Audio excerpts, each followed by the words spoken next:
നമസ്കാരം, ഞാൻ ഡോക്ടർ വിസ്മയ ദാമോദരൻ. നമ്മൾ ഇന്ന് ചർച്ച ചെയ്യുന്നത് ഇന്നലെ കണ്ടൊരു ന്യൂസിനെ പറ്റിയിട്ടാണ്. അതായത് ഭക്ഷണം കഴിക്കുമ്പോൾ തുമ്മി കാർത്തിക് സൂര്യ, തലച്ചോറിലേക്കുള്ള ഓക്സിജൻ നിന്നു. ഇതെന്തുകൊണ്ടാണ് സംഭവിച്ചത്? ഇതിനെ ചോക്കിംഗ് എന്നാണ് പറയുക. അതായത് ഭക്ഷണനാളം വഴി വയറ്റിലോട്ടും ശ്വാസം പോകുന്നത് ശ്വാസനാളം വഴിയുമാണ്. ഈ ഭക്ഷണം ചിലപ്പോ വഴിമാറി ശ്വാസനാളത്തിലോട്ട് പോവാം. ഇതിനെയാണ് ചോക്കിംഗ് എന്ന് പറയുന്നത്. ഇവിടെ സംഭവിച്ചതും ചോക്കിംഗ് ആണ്. ഇതെങ്ങനെയാണ് സംഭവിക്കുന്നത്? ഈ ഭക്ഷണനാളത്തിനെ ഈസോഫാഗസ് എന്നും ശ്വാസനാളത്തിനെ ട്രക്കിയ എന്നുമാണ് പറയുന്നത്. ഈ ഭക്ഷണത്തിന് എങ്ങനെയാ കൺഫ്യൂഷൻ വരിക? അതായത് ഈ ശ്വാസനാളത്തിന്റെയും ഈ ഭക്ഷണനാളത്തിന്റെയും ഇടയില് കവാട് പോലൊരു ഭാഗമുണ്ട്. ഇതിനെയാണ് എപ്പിഗ്ലോട്ടിസ് എന്ന് പറയുന്നത്.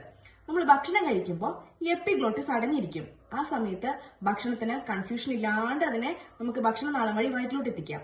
എന്നാല് നമ്മൾ ചിലപ്പോ പെട്ടെന്ന് കഴിക്കാം, വേഗത്തിൽ കഴിക്കുന്നത്, ചിരിക്കുമ്പോഴോ സംസാരിക്കുമ്പോഴോ വിഴുങ്ങുന്നത്, അല്ലെങ്കിൽ ചവയ്ക്കാതെ ഭക്ഷണം വിഴുങ്ങുന്നത്, ഈ സാഹചര്യത്തില് എപ്പിഗ്ലോട്ടിസിന് അടങ്ങിയിരിക്കാൻ പറ്റാണ്ട് വരും. ഈ സമയത്ത് ഭക്ഷണത്തിനൊരു കൺഫ്യൂഷൻ വന്നിട്ട് ഈ ഭക്ഷണം ട്രക്കിയിലോട്ടോ ബ്രോങ്കിയിലോട്ടോ പോകും. ഈ സമയത്ത് ശരീരം കാണിക്കുന്ന കുറച്ച് പ്രതികരണങ്ങളാണ് കഫ് റിഫ്ലക്സ് എന്ന് പറയുന്നത്. അതായത് ഇത് പുറത്തു കടക്കാൻ വേണ്ടി ശക്തിയായിട്ട് ചുമയ്ക്കുക, അല്ലെങ്കിൽ തുമ്മുക.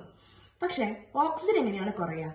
ഭക്ഷണം കംപ്ലീറ്റ് ആയിട്ട് ശ്വാസനാളത്തില് അടഞ്ഞിരിക്കുമ്പോൾ, എപ്പിഗ്ലോട്ടിസിന് അത് കംപ്ലീറ്റ് ആയിട്ട് അടയാണ്ടിരിക്കാൻ പറ്റുമ്പോൾ വായുവിന് ലങ്സിലോട്ട് എത്താണ്ട് വരും.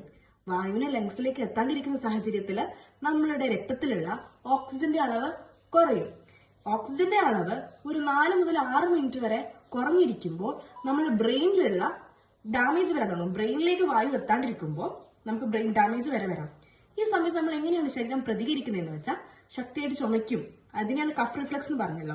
അതുപോലെ നമ്മുടെ മുഖത്തൊക്കെ നീല നിറമൊക്കെ വരാം. അതിന് സൈനോസിസ് എന്നൊക്കെ പറയും. അടിയന്തരമായിട്ട് നമുക്ക് ചെയ്യാൻ പറ്റുന്ന കുറച്ച് കാര്യങ്ങൾ: ശക്തിയായിട്ട് ചുമയ്ക്കാൻ പ്രോത്സാഹിപ്പിക്കാം, പെട്ടെന്ന് തന്നെ ഹോസ്പിറ്റലിൽ എത്താനും പ്രത്യേകം ശ്രദ്ധിക്കുക. ഇതെങ്ങനെയാണ് നമ്മൾ ഒഴിവാക്കുക?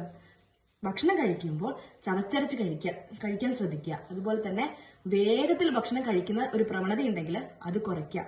ചിരിച്ചുകൊണ്ടോ സംസാരിച്ചുകൊണ്ടോ ഭക്ഷണം വിഴുങ്ങാതിരിക്കാനും പ്രത്യേകം ശ്രദ്ധിക്കുക. ഇത്രയും ശ്രദ്ധിച്ചാൽ ഈ ചോക്കിങ്ങിൽ നിന്ന് നമുക്ക് എളുപ്പത്തിൽ രക്ഷപ്പെടാം. Thank you.